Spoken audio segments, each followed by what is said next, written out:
Yves Bissouma was a player who impressed so many at Brighton and excelled in his last season at the club under Graham Potter. I remember going to see the guy for the first time in the flesh where we played them in the Premier League, and in the weeks leading up to that game, we've been battering teams like a haddock down the local chippy. We beat Villa 4-0, Everton 5-0, big win after big win, goals left, right and centre. We were on superb form.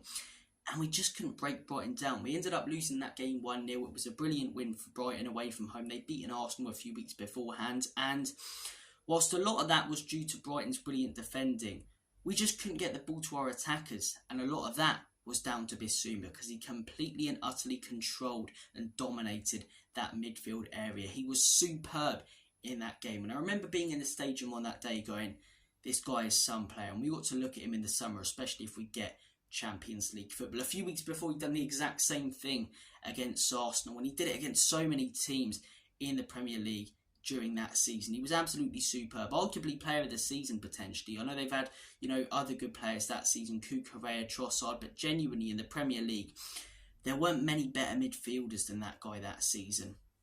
In the summer, we get Champions League football under Antonio Conte. The vibes are great at Tottenham Hotspur, lovely jubbly, signing a few players.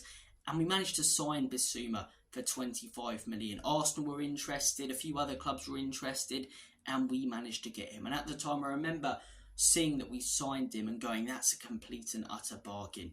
Because at the time, you were looking at the guy's potential 50 to 60 million player. The fact we got him for 25 million was brilliant, and we couldn't wait to see him under Antonio Conte. First few games of the season, he didn't really get the game time. And I remember me, like many other fans, were crying out to see Bissouma start for Tottenham.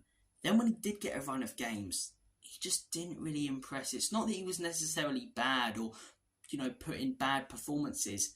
He just didn't really look like he wanted to be there, to be 100% honest. He looked a bit lazy, a bit sloppy, and I get that most of the team did last season under Antonio Conte, but he didn't look like the same player that he was at Brighton, as I say, where he'd give it his all and put in tackles left, right and centre, and off the ball his work was next to none. Off the ball, he was offering up space to the opposition players. He wasn't able to dominate and control the midfield like he did at Brighton. And that sort of stayed the same for the rest of the season. He didn't really have, a run of games like he did a bit earlier in the season. He had a game here and there where he wouldn't really impress. And I thought, okay, Conte was sacked. The club was an absolute shambles. Maybe we give the guy another season, see how it works out under a new manager. And Postecoglou comes in, we go, okay, different system, different style of play, he may suit it. And first 10 games of the season, in my opinion, there was no better midfielder in the Premier League. Bossing midfield after midfield after midfield. We thought we had the Brighton Bissouma, the man, as I say, who was an absolute beast of a midfielder. And then he got sent off against Luton. And to be honest with you guys, he hasn't been the same since. He got the red card against Luton, the red card a couple months later against Nottingham Forest. But I'd say since that Luton game, he's looked like he did last season. Not necessarily bad or horrendous performances, but just not giving enough, just not controlling the game, and a lack of confidence, to be 100% honest. But you watched him in those first 10 games of the season, and the guy was unreal. That Man United game, my God, what a performance. The first game of the season against Brentford, superb. Third game against Bournemouth, he was unreal. Game after game, the guy was impressing us all. And he just didn't impress us that much, or hasn't, since that Luton game. Even on the weekend, I know everyone was quite poor against Fulham, but just completely and utterly dominated by Paulinho and Fulham's midfield and Lukic. And week after week, he's not able to control the game like he was. At the beginning of the season, it was like he had super glue stuck to his boots. Because, as I say, once the ball came to him, you just couldn't take it off him. He controlled the game. Not just the ball, the game, his style of play. When he wanted to slow it down, he did. When he wanted to speed it up, he did. He was brilliant. But as I say, since that Luton game, and especially since that Forest game, the performances, they haven't been horrendous, but they haven't been great either. Probably 5s, 6s and 7s week in, week out, whereas first 10 games, we were getting 8s or 9s. And I think with the direction that Tottenham are going in, if he keeps performing like he has, we need to be looking at another midfielder. And it begs the question, is Bissouma good enough for Spurs?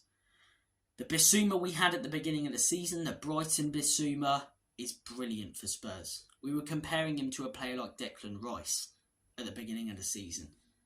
Yet the Bissouma that we have now, I'm not that sure. In my opinion, what we should do is give the guy another season. I'd say look in the summer for an out-and-out number 6 and a quality player, and maybe that gives him a bit of competition and a kick up the arse to try and perform like he did at the beginning of the season. But I'd say don't sell him in the summer because you know there's a real player in there.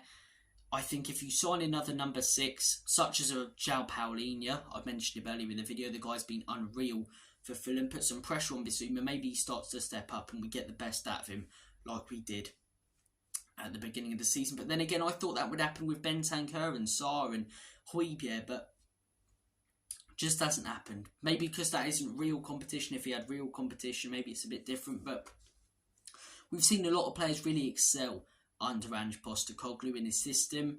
We've seen others struggle a little bit more, and Bissouma excelled at the beginning and is struggling now. Bentancur is a player who's been struggling. I get the injuries and what have you, but he's been struggling since he came to not since he came to Tottenham Hotspur, since Ange Postecoglou took over. And I think, as I say, we give Bissouma another season at the club. If he's still not fitting into the system or working like he did at the beginning of the season, I think then you look at letting him go. I still think we sign another player this summer if we want to move up a level.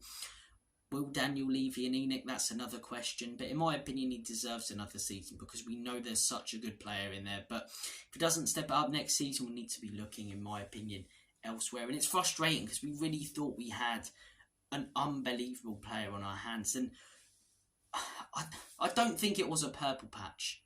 I don't think it was, a positive patch and then since then he's been off it, because he performed for about 2 to 3 years at Brighton, and I get different expectations, but it's the same league and he was performing and dominating top midfields. But as I say, he just hasn't really been the same recently.